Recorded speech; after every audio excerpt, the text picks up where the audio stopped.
Vox AC15. This is one of those amps that can sound like $1,000,000 or it can sound like $5. Let's make it sound like $1,000,000 because presumably that's why you're here. We're going to start off with some tone. Please remember to like, share, and subscribe, and I hope you enjoy.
All right, I bet a lot of you have played the AC15, possibly own or have owned the AC15. And this really is an amp that can sound totally awesome or it can just sound like garbage. And I hear a lot of people talk about not liking it because it's brittle, it's thin, it's shrill, it's all kinds of other things. But there are a couple of key rules to dialing this in and some fun ways you can dial it in to get some really cool tones to make it very usable. One of the unique things about Vox amps, which I admittedly have a love-hate relationship with, one of the cool things about them is they do get a very distinct, unique, classic tone from pretty much any other amp that's out there that are responsible for loads of great tones in rock history. The AC15 is obviously one kind of in the middle. You know, there's some smaller models, and of course Vox does a lot of modeling models. And then there are there's the AC30, and then getting into the hand-wired series. This one is very affordable, and it's pretty easy to carry around. And even though it's 15 watts, the Vox tone really sits well in a band mix and cuts. So it's a very giggable amp. Especially, I mean, if you're mic'd up, it's like it's a moot point. But so one of the things to remember about this amplifier is that you need to be able to use a lot of range on the dials. You need to sometimes dial it in some wacky ways in order to get some cool tones. And there's one really cardinal rule to using this amp, in my opinion, that I'm going to kind of share at the end that I'm going to be doing throughout the entire video. So what you just heard is kind of an edge of breakup tone. And one of the things that I like to do is to add in, I mean, it's got a nice reverb, so I added in some reverb. I like to add in a subtle tremolo. This is more stylistic off the bat, but I like to add in a subtle tremolo to give it some movement. Not like you're playing a heavy tremolo tone, but the thing about the Vox tone is it doesn't quite have the depth like a Fender amp tone would, or even like, even a Marshall, or various other amps. A lot of tube amps have that 3D quality. You feel like you can kind of dive into the tone. Vox amps tones really sit on top. It's a punchier tone and it doesn't have as much depth. And one of the things about that can lead to that kind of sterile sort of feeling sometimes. I like adding in a little subtle tremolo in the background where it's not really, sometimes it's not even noticeable, particularly when you're, in a whole mix with a band, but it just makes your sound have a little more movement and not be quite so flat. So that's one option, first of all, for what you just heard. Now, the first tip I'm going to share with you actually isn't even from me, and I do want to give a shout out to the folks at the Tone Lounge, which I learned this trick from one of their videos, and they've done a lot of AC15 videos. The first trick is using the normal channel. Now, the normal channel, you've got your volume, and then you've got your kind of master controls, your master volume, and your high cut, your tone cut. The thing is that you can actually shape it subtly using the EQ controls from the top boost channel, which is something I actually didn't know for a long time until I watched that video, and I thought, oh, that's kind of cool. Which is really cool, especially because the normal channel, sometimes it's like just not quite exactly how I want it to be voiced. Sometimes it sounds a little bit, particularly a little bit flubby in the lower mids. So listen to this back to back, and what I'm going to do is play into the normal channel a couple of licks here, and turn the EQ all the way up and then all the way back so that you can hear kind of the dramatic difference. So listen to the difference it makes in the normal channel if you use the EQ from the top boost channel.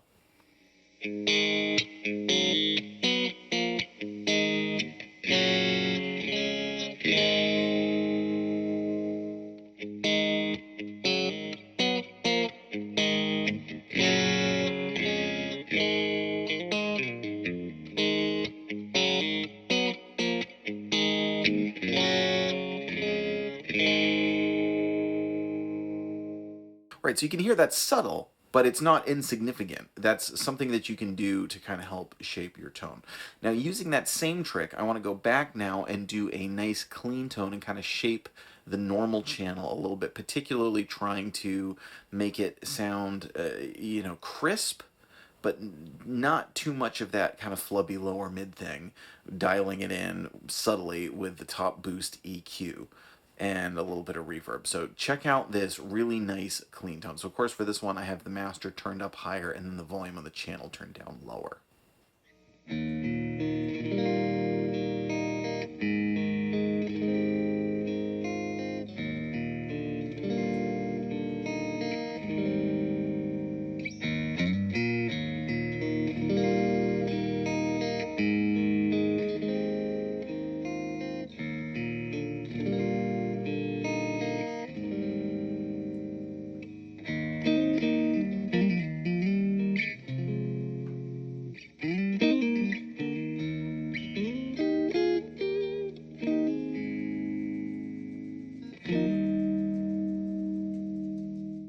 Now there's an EQ trick that I've talked about in other Vox videos before that I absolutely love with these amps. Now this is going into the top boost channel, and we're going to go for an overdriven tone now. This is the zero EQ trick, which is where you go into the top boost channel and you turn the EQ completely off, which seems ridiculous. It seems like, well, wouldn't your tone just go away? Wouldn't it just sound thin and with no articulation? And it actually doesn't. And the Vox circuit, and they used to advertise this a lot on the old Vox CC2 models that preceded the current models, which was the first Vox amp I ever had, was a Vox AC30cc2 with the Wharfdale speakers. Some of you might remember those amps. They were actually really, really good. That's a tangent for another time. Anyway, they always talked about it being an interactive EQ, whereas if you were to turn the treble and the bass down, the mid-range would go up. And it's not quite what you would expect, but it is really cool. So what you do is you plug into the top boost channel, gain to taste, and you turn the EQ all the way off. And what you wind up getting is this really cool, very mid-range heavy tone that's not lacking for brightness and or articulation. It's still pretty articulate, so it's still a usable tone, but it sits really well and it kind of gets that really classic Vox growl. See, modern Vox amps are good amps for what they are, but they're not like the classic Vox amps. There are some differences. It's almost like someone tried to describe to them what the Vox tone was, and they said, okay, and they wrote it down, and then they tried to create it from the description. And so there's some of the classic Vox tone in there, and again, the voicing is pretty unique, but they don't have the warmth and the growl that the old Vox amps have. They kind of do it a little bit differently. This is a way you can kind of, in my opinion, almost get some of that old world Vox tone out of a modern Vox amp. So let's check this out.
Right, next I want to talk about using this as a pedal platform.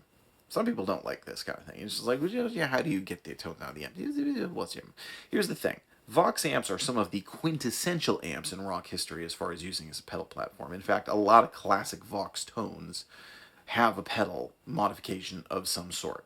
So I'm going to shift gears slightly.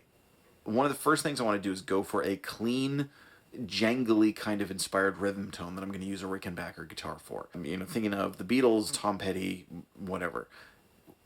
You would be amazed how far a compressor pedal goes in capturing that classic jangly tone that is associated with Vox, also associated with Rickenbacker and you know, some other guitars, but a compressor really makes a big difference and really emphasizes it. So for this I'm using the Keeley Compressor Plus, so let's check it out. I'm going to play it without the compressor and then turn the compressor on so you can really hear the difference.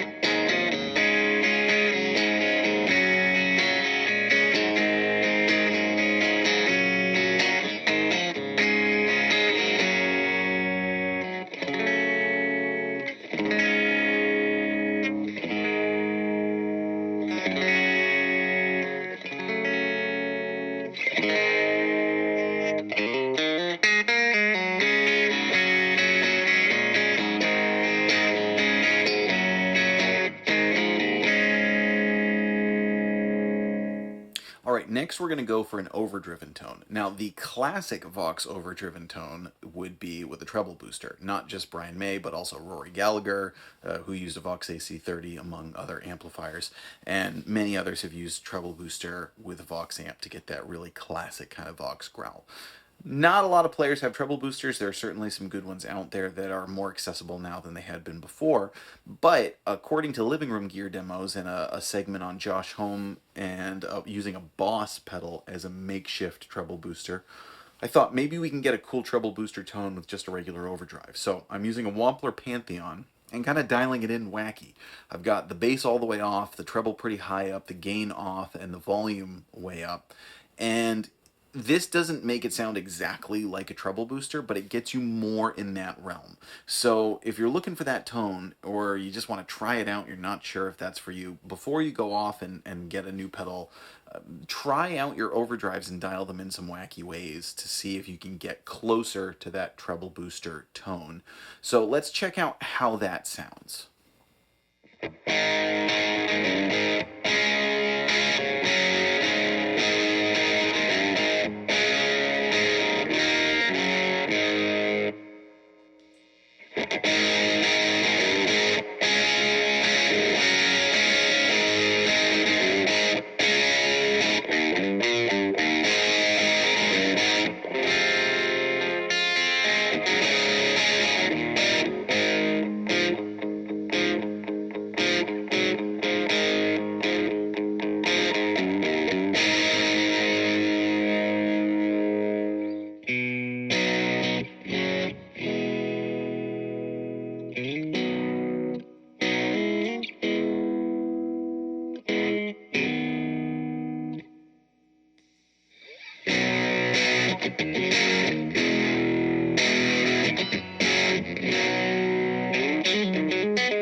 All right, next we're going to put a chorus in front of it. Another classic sound for Vox amps is either it double tracked in the studio, some kind of modulation going into it, and using a chorus really kind of dives into that further expanse of classic Vox tone. Now, obviously, you can use a chorus into whatever amp you want, but just the Vox tone in general is known for more than just the amps themselves. They're known as this kind of vehicle for guitar effects, whether they were done in the studio or whether they're from pedals. So today I'm using a one control little copper chorus, which does a great double tracking kind of sound. So let's check out how much more dynamic it sounds when you add this sort of double tracked chorus tone.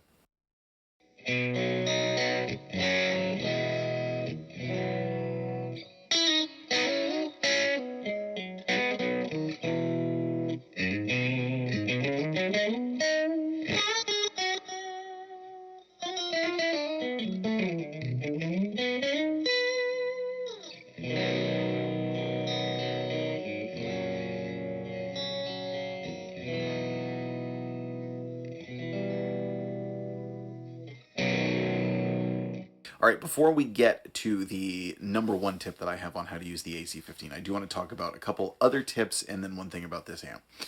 These are some other tips that I don't personally do, but they're notable with a lot of players. A lot of players do these, so I want to at least give them a shout out.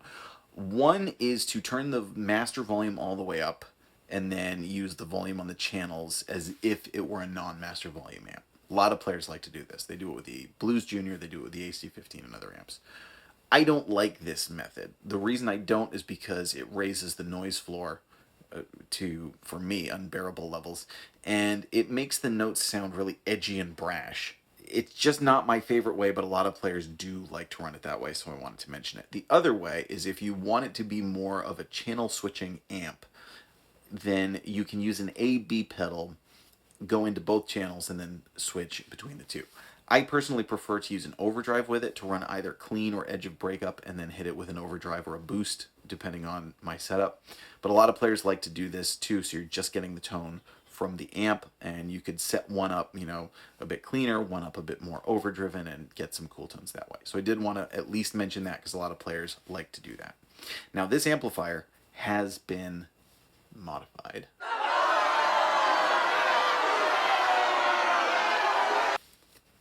Okay, bear with me. This has a Weber ceramic Blue Dog speaker in it. That to me captures more of the classic Vox tone. These tips are applicable no matter what speaker's in it, really.